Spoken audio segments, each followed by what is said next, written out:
All right, so this picture is showing us that no matter what galaxy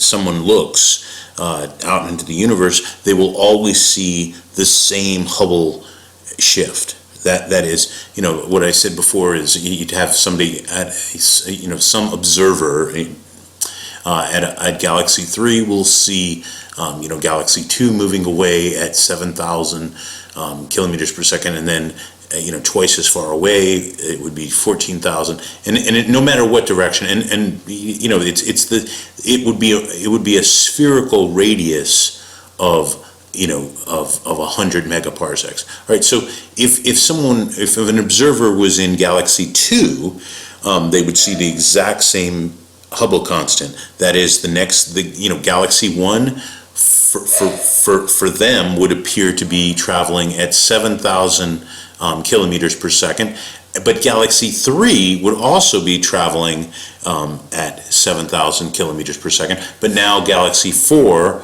would appear to be traveling at 14,000 and so forth, right? Twice the distance, twice the speed, 3 times the distance, 3 times the speed. Right, and then the next observer would be, let's say you're looking at, you're observing from Galaxy 1. Right, I mean, they're just not showing the other galaxies on the left-hand side here, but on the right-hand side, notice Galaxy 2 is traveling at, so it looks like it's traveling. Remember, it's really the expansion of space itself. That's kind of what this chapter, that's one of the main themes of this chapter. All right, so Galaxy 2 is 100 megaparsecs, so it's traveling at 7,000, and then 200 megaparsecs for Galaxy 3, traveling at twice the speed, 14,000, and then Galaxy 4, 300 megaparsecs. I meant to say 300, traveling at 21,000, and then 400 megaparsecs away, Galaxy 5 from Galaxy 1, right? And remember, it's always because it's the expansion of space itself. It's the expansion of the universe that we're observing. It's not the motion of any individual galaxy, right? So you'd observe this everywhere, and in every direction, right? So for going back to this first row, Galaxy 3 would see in any direction that is 100 megaparsecs away, all those galaxies are traveling exactly at the same speed, 7,000 kilometers per second. And then all galaxies that are 200 megaparsecs away would be traveling at 14,000. And then, all galaxies at 300 megaparsecs, which is not shown here, would be traveling at, of course, 21,000, and so forth, right? That's the way this works. All right. So it says, if the expansion is extrapolated backwards in time, all galaxies are seen to originate from the single point in an event called the Big Bang, right? That's the name that was given to this event I think it was in the 1960s that term was used, and if I remember correctly, it was actually a joke. It's this guy that was who opposed this idea was the one that named it the Big Bang as kind of a joke, but it really caught on, and that's kind of the way things go sometimes. Anyhow, and of course the question is, where did the Big Bang take place? And see, the thing is, for an isotropic and homogeneous universe that is finite, the Big Bang took place everywhere, right? In other words, everywhere was a single point of infinite density. That's where the Big Bang was. And the thing is, and the thing that people really get stuck on is, you think that there's this concentrated point, and then there's somehow the void of the universe outside of this point, and that's actually not a correct way, or at least the correct way that cosmology shows us, that the Big Bang model tells us. That's not the way to look at it. The way to look at it is actually that there is nothing else. Like, it's all of space, all of time, all matter, and all energy are wrapped up into this little point of infinite density. And then, it basically comes into existence. We don't know how, but it does. Once it does come into existence, it obeys the laws of physics, and it pretty much establishes the laws of physics, I would imagine. Anyhow, the laws of physics dictate exactly what happens afterwards, right? The space itself begins to expand, and actually that's the story of the next chapter, so I won't go too much more into it. Right, very good. All right, so it can be demonstrated with two dimensions. So imagine a balloon that has, something, it doesn't matter. You could put polka dots all over the balloon. And if you look, if you were on one of these dots, I think they have coins glued to the surface of the balloon. But it's the same idea, whether it's coins or little dots, it doesn't really matter.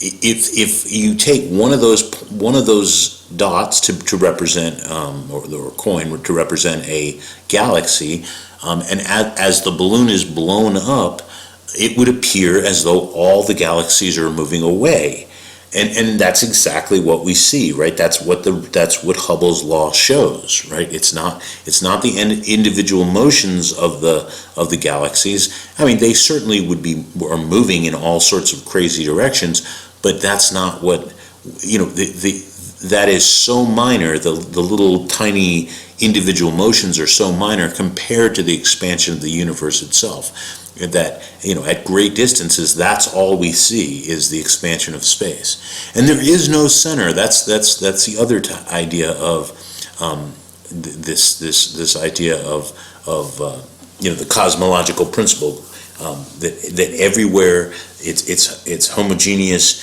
and everywhere it's isotropic, right? Isotropic means it's the same in all directions, so there can't be a center to the universe. All right, so that's a basic principle, also known as the cosmological principle.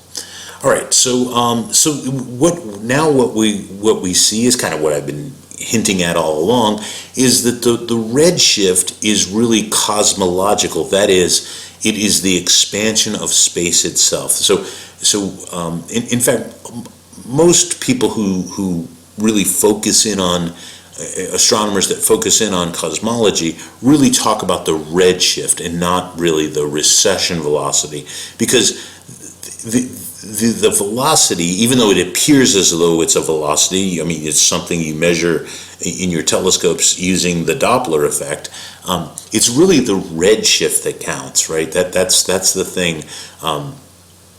It's really the expansion of space itself. And so imagine, two galaxies in this balloon on the left-hand side here.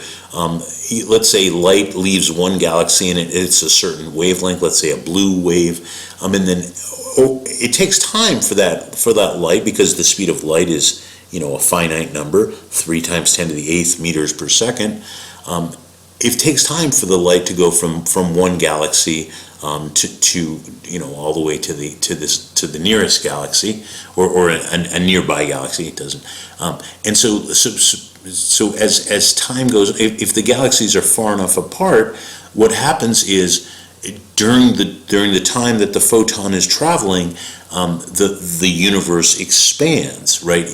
And so what's going to happen to the wavelength of that light is it gets redshifted. That is, this original blue light would turn, in this particular case, kind of a orange or a yellow, and then as more and more time, as it takes more and more time to reach another galaxy over here. So remember, originally we're talking about a galaxy on this side and then a galaxy on this side, and so it takes time for the light to cross that distance. All right, so then by the time it gets there, the light has shifted into the red end of the spectrum. That's the basic idea. Okay, so that's a cosmological redshift. And don't feel bad if the first time you've ever or I mean, you might have heard of some of this stuff before, but when you really start to think about it, it is a very difficult subject. And as it says here, it's not intuitive, right? It doesn't automatically come out and just tell you that that's the way the universe is. It took a long time for humans to come up with these ideas. And remember, it's a science, so that there's always experimental evidence that shows us the way, the correct way. I mean, sometimes we had ideas about the universe that were incorrect. And one such idea that actually competed against the Big Bang Theory in the late 50s, early 60s was an idea that the universe was infinitely old. That actually goes back to the 19th century, to be quite honest with you. People, I mean, if you asked the average scientist, they would have told you the universe was infinitely old. But of course, experiments have shown us that that's not the situation. Anyhow, for the full description of the Big Bang model, it requires some pretty intense mathematics. It's called, the mathematics of general relativity it's called tensor calculus. It's kind of a pain. I've had to enjoy those equations at some points in my career. Anyhow, they're pretty difficult. They really are. Even Einstein found them particularly difficult, and he was in the business of using them. I mean, it helped him discover the nature of the universe. So some of this stuff we can actually describe in Newtonian, using Newtonian physics, good old-fashioned Isaac Newton's force is equal to mass times acceleration, that kind of thing. And so what we need to do is look at what the Big Bang tells us and see if we can understand some of it, using Newtonian ideas. Although, some of that stuff definitely needs the equations of general relativity, which are, of course, beyond the scope of this class. I don't need to really say that, I'd imagine. Anyhow, so there's two possibilities to the far distant universe. One, it's going to continue to expand forever, or the second is maybe, and a lot of people had this idea once they, right after Hubble discovered that the universe was expanding, they thought, well, perhaps eventually gravity will be such that it'll exactly balance out the expansion of the universe, and eventually the universe will begin to collapse back in on itself. And so we're going to explore what do we think is, what is the modern scientific method tell us? Which of these outcomes of the universe seems to be the direction that science is or all the experimental evidence tells us one way or the other. All right, so we're going to first start off with the main force that's involved in all of this is gravity. Okay, so especially over a long distance, so the distance between galaxies, when you're talking about tens of megaparsecs, even hundreds of megaparsecs, it's really just gravity. Even though gravity is the weakest of the forces, it's a force that extends universally everywhere in the universe. It does decrease as the square of the distance.